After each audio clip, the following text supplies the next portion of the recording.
2 वॉलच्या मध्ये ह्या पद्धतीने पालेभाजी शेपू घेतलेली आहे। तर ह्या पद्धतीनं शेतकरी बांधवांनी आंतरपीक घेतलेलं आहे आणि सरीमध्ये देखील आपण बघू शकता ह्या पद्धतीनं पालेभाजी घेतलेली आहे। महागणपती कृषी मराठी यूट्यूब चॅनलमध्ये सर्व शेतकरी बांधवांना स्वागत आहे। तर आपण बघू शकता आंतरपीक कोणत्या पद्धतीने घ्यायचे, आंतरपिकाचे फायदे आपण आज बघणार आहोत। शेतकरी बांधवांनी 3 फुटी असं सरी सोडलेली आहे। त्याच्यामध्ये एका बोधावर वॉल घेवडा घेतलेला आहे आपण बघू शकता आणि एका बोधावर फ्लावर घेतलेला आहे, कॉलीफ्लावर पण म्हणतो आपण। ह्या पद्धतीनं एका बोधावर फ्लावर घेतलेला आहे आणि 2 वॉलच्या मध्ये ह्या पद्धतीने पालेभाजी शेपू घेतलेली आहे। तर ह्या पद्धतीनं शेतकरी बांधवांनी आंतरपीक घेतलेलं आहे आणि सरीमध्ये देखील आपण बघू शकता ह्या पद्धतीनं पालेभाजी घेतलेली आहे।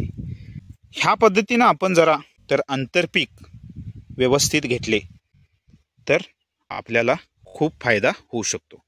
तर आपण बघू शकता ह्या पद्धतीनं पालेभाजी सरीमध्ये घेतलेली आहे आणि 2 वॉलच्या मध्ये बोधावरती देखील पालेभाजी घेतलेली आहे आणि फ्लावर कॉलीफ्लॉवर म्हणतो आपण ते बोधावरती घेतलेलं आहे।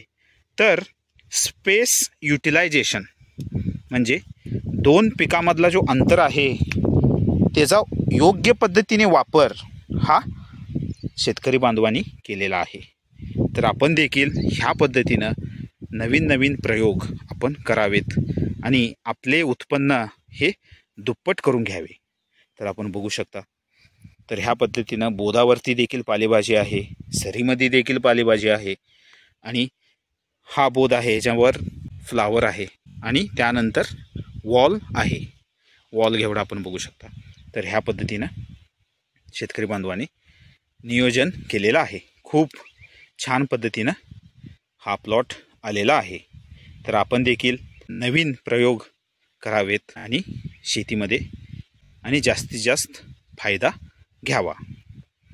तर भेटूया नेक्स्ट व्हिडिओमध्ये। थँक्यू, धन्यवाद।